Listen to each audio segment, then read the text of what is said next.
অত্যাচারী স্বৈরাচারী ফ্যাসিস্ট সরকারের বিরুদ্ধে জেলকে বরণ করে নিতে হবে। মুসলমান হোক আর তা পশ্চিমবঙ্গকে জেল বানান, দেখ 1 মাস 2 মাস 1 বছর 2 বছর জেলে থাকতে হবে, সেই আইনকে জ্বালিয়ে পুড়িয়ে দিতে হবে। মুসলমানদেরকে মামলা দিয়ে জেলের মধ্যে ঢুকিয়ে দেওয়ার চেষ্টা হচ্ছে, মুসলমানদেরকে বলির পাঁঠা করা হচ্ছে। যতদিন দেহে রক্ত থাকবে আমরা হিন্দু মুসলমান আন্দোলনে মুসলমানরা বলির পাঁঠা হচ্ছে, এই কথাটার সঙ্গে আমি আংশিক সহমত। এই প্রত্যেকটা আন্দোলনে যে মুসলমানরা বলির পাঁঠা হচ্ছে এই বক্তব্যটার সঙ্গে আমি আংশিক সহমত পোষণ করছি।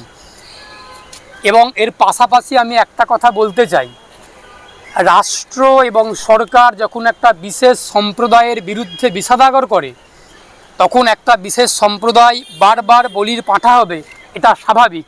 আমাদের দেশের সরকার, আমাদের রাজ্যের সরকার অত্যন্ত দুঃখের সঙ্গে বলতে বাধ্য হচ্ছি, আমি অ্যাডভোকেট এস.কে. বাবুলাল অত্যন্ত সচেতনভাবে কথাটা বলছি।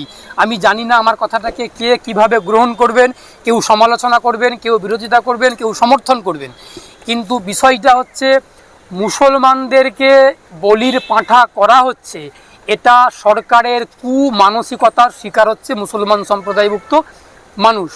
তাহলে মুসলমানদেরকে বুঝতে হবে যে আমাদের রাস্তাটাই একমাত্র রাস্তা। আমি যে কথা অতীতেও বলেছি, যে কথা আজও বলছি, এ কথা আগামী দিনেও বলবো। আমি একাধিকবার আমার মক্কেলদেরকে, আমার যারা শুভাকাঙ্ক্ষী, আমার যারা শুভানুদ্দায়ী, যারা আমার খুব কাছের মানুষ, ঘনিষ্ঠ মানুষ, আমি প্রত্যেকটা মানুষকে একই কথা বলি যে রাস্তাই একমাত্র রাস্তা। এই রাস্তার অধিকার ছেড়ে দিলে হবে না, রাস্তার অধিকার রাস্তায় বুঝে নিতে হবে। সুতরাং যেখানে মুসলমানদেরকে মামলা দিয়ে জেলের মধ্যে ঢুকিয়ে দেওয়ার চেষ্টা হচ্ছে, মামলা করা হচ্ছে, এটা শুধুমাত্র মুসলমানদের ওপর আঘাত আসছে এ কথা কেউ ভাববেন না। আসলে সরকার যখন খাদ্য, বস্ত্র, বাসস্থান, শিক্ষা, স্বাস্থ্য, কর্মসংস্থান, এই যে নাগরিকের মৌলিক দাবি নাগরিকের মৌলিক চাহিদা পূরণ করতে রাষ্ট্র বা সরকার যখন ব্যর্থ হয় তখন রাষ্ট্র এই হিন্দু মুসলমান করতে থাকে। আসলে মুসলমানদের বিরুদ্ধে মিথ্যা মামলা করে জেলের মধ্যে ঢুকিয়ে দিয়ে সরকার একটা হিন্দু সম্প্রদায়ভুক্ত মানুষদের কাছে হয়তো বার্তা দেওয়ার চেষ্টা করছেন যে আমাদের সরকারটা মুসলমানদের বিরুদ্ধে, মুসলমানদেরকে জেলে ঢুকিয়ে দেওয়া হবে, মিথ্যা মামলা দেওয়া হবে, হামলা করা হবে। আমি যে কথা বলবো, জেলকে, মামলাকে, আইনকে, আদালতকে ভয় পেলে চলবে না। যেই আইন আমার আপনার অধিকারকে কেড়ে নেবে, যেই আইন আমার আপনার অধিকারকে কেড়ে নেওয়ার জন্য তৈরি হয়েছে, যেই আইন আমাদের সকলের অধিকারকে কেড়ে নেওয়ার চেষ্টা করছে, যেখানে সরকার অধিকারের বিরুদ্ধে লড়াই করছে, যেখানে সরকার নাগরিক অধিকারকে লুণ্ঠিত করছে, নাগরিকের অধিকারকে কেড়ে নেওয়ার চেষ্টা করছে, সেইখানে নাগরিককে দায়িত্ব নিতে হবে। ওই বেআইনি আইন, যে আইন আমার সাংবিধানিক অধিকারকে কেড়ে নিচ্ছে, যে আইন আমার মৌলিক অধিকারকে কেড়ে নিচ্ছে, যে আইন আমার মৌলিক অধিকারকে ধূলিসাৎ করে দিচ্ছে, সেই আইনকে জ্বালিয়ে পুড়িয়ে দিতে হবে, যে কথা আমরা আগেও বলেছি। এবার এই বেআইনি আইনের বিরুদ্ধে, অসাংবিধানিক আইনের বিরুদ্ধে লড়াই করতে গিয়ে মামলা হবে, হামলা হবে, জেল হবে, জেলে ঢুকতে হবে, 1 মাস 2 মাস 1 বছর 2 বছর জেলে থাকতে হবে, জেলকে বরণ করে নিতে হবে। যে কথা বলছি, জেলকে বরণ করে নিতে হবে। মুসলমান হোক আর হিন্দু হোক, জেলকে যখন ভয় পাবেন তখন কিন্তু রাষ্ট্র এবং সরকার আপনাকে জেলের ভয় দেখাবে। আমাদের যারা পূর্বসূরি ছিলেন, ভগৎ সিং, মাস্টারদা সূর্য সেন, ক্ষুদিরাম বোস, প্রীতিলতা ওয়াদ্দেদার, আশফাকুল্লাহ, মাতঙ্গিনী হাজরা, বিনয় বাদল দীনেশ, তাদের ইতিহাসটা একটু পড়বেন, জলজল করছে। তারা একাধিকবার বললে ভুল হবে, শতাধিকবার জেলে গেছে। সুতরাং জেলের ভাত খেতে হবে। অত্যাচারী স্বৈরাচারী ফ্যাসিস্ট সরকারের বিরুদ্ধে লড়াই করতে গেলে, দেশকে বাঁচাতে গেলে, সংবিধানকে বাঁচাতে গেলে জেলে যেতে হবে, জেলের ভাত খেতে হবে, মামলার শিকার হতে হবে, হামলার শিকার হতে হবে। আজকে আমি অ্যাডভোকেট শেখ বাবুলাল, আজকে আমি এখানে দাঁড়িয়ে কথা বলছি, কালকে হয়তো আমাকেও জেলের মধ্যে যেতে হতে পারে। তা বলে কি আমি জেলকে ভয় পাবো? তা বলে কি আমি পুলিশকে ভয় পাবো? আমি মামলাকে ভয় পাবো? আমি হামলাকে ভয় পাবো? কখনোই ভয় পাবো না। যতদিন দেহের মধ্যে রক্ত এবং প্রাণ আছে, আমি আমার মুসলিম সম্প্রদায়ভুক্ত ভাই বোনদের বলবো, আমার হিন্দু সম্প্রদায়ভুক্ত ভাই বোনদের বলবো, ধর্মের বাইরে গিয়ে, ধর্মীয় পরিচয়ের বাইরে গিয়ে এই যে মুসলমানরা বলির পাঠা হচ্ছে, এ কথাটা ভুলে যান। মানুষ, পশ্চিমবঙ্গের মানুষ, বাংলার মানুষ, আমার ভারতবাসী, আমার সহনাগরিক, তারা অত্যাচারের শিকার হচ্ছে। অত্যাচারী, স্বৈরাচারী, ব্যভিচারী, দুর্নীতিগ্রস্ত, ফ্যাসিবাদী সরকারের অন্যায়ের শিকার হচ্ছে, এটা বলতে থাকুন, এটা প্রচার করতে থাকুন।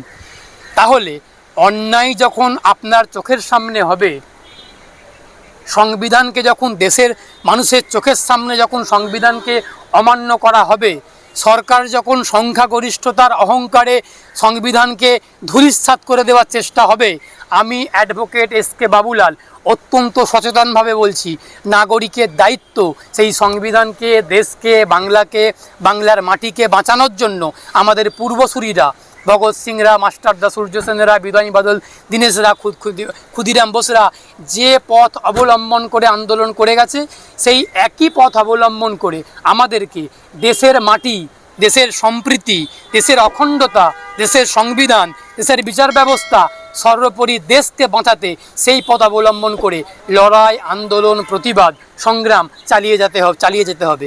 সেই লড়াই লড়তে গিয়ে একাধিক বাধা আসবে। আমাকে অ্যারেস্ট করতে পারে, আপনাকে অ্যারেস্ট করতে পারে, মামলা হতে পারে, হামলা হতে পারে, জেলে যেতে হতে পারে অনেক কিছু। কিন্তু কোনো কিছুকে ভয় পেলে হবে না, ভয় পেয়ে পিছিয়ে গেলে হবে না। এ লড়াই সংবিধান বাঁচানোর লড়াই, এ লড়াই দেশ বাঁচানোর লড়াই, এ লড়াই দেশের অখণ্ডতা বাঁচানোর লড়াই। এখানে ব্যক্তি স্বার্থ দেখলে হবে না, দেশের স্বার্থকে প্রাধান্য দিয়ে, ব্যক্তি স্বার্থকে জলাঞ্জলি দিয়ে লড়াই চালিয়ে যেতে হবে। যারা জেলে গেছেন তাদের হয়ে আমরা আইনজীবীরা লড়াই করছি, লড়াই করব। এই নয় যে জেলে চলে গেছে বলে আমরা লড়াই করা ছেড়ে দেবো, এই নয়। তাদের পক্ষে যারা বলির পাঠা হয়েছেন, যারা জেলের মধ্যে গেছেন, যাদেরকে মিথ্যা মামলায় বলি পাঠা করা হয়েছে, তাদের সপক্ষে দাঁড়িয়ে কোর্টের ভিতরে লড়াই করার জন্য আমরা এক শ্রেণীর আইনজীবীরা তৈরি আছি। আবার এক শ্রেণী জেলে যাবে, আবার এক শ্রেণী তৈরি হবে। সুতরাং 14 জন, 15 জন, 15,000 জনকে গ্রেপ্তার করে আন্দোলন, লড়াই থামিয়ে দেওয়া যাবে না। আবারও বলছি, আমি খুব সচেতনভাবে বলছি কথাটা, আশা করি আমার কোনো বক্তব্যকে আপনারা কাটছাট করবেন না। আমি বলছি, গোটা পশ্চিমবঙ্গকে জেল বানান। দেখা যাক পশ্চিমবঙ্গের মানুষ আগামী দিনে রাস্তায় নামবে। কত বড় জেল আছে রাজ্য সরকারের, সেই জেল ভরে যাবে। গোটা পশ্চিমবঙ্গকে আগামী দিনে জেল বানাতে হবে। যেভাবে লড়াই, আন্দোলন, প্রতিবাদ, সংগ্রাম হচ্ছে অন্যায়ের বিরুদ্ধে, সেক্ষেত্রে যেভাবে বেআইনিভাবে গ্রেপ্তার হচ্ছে, গোটা পশ্চিমবঙ্গকে জেল বানাতে হবে।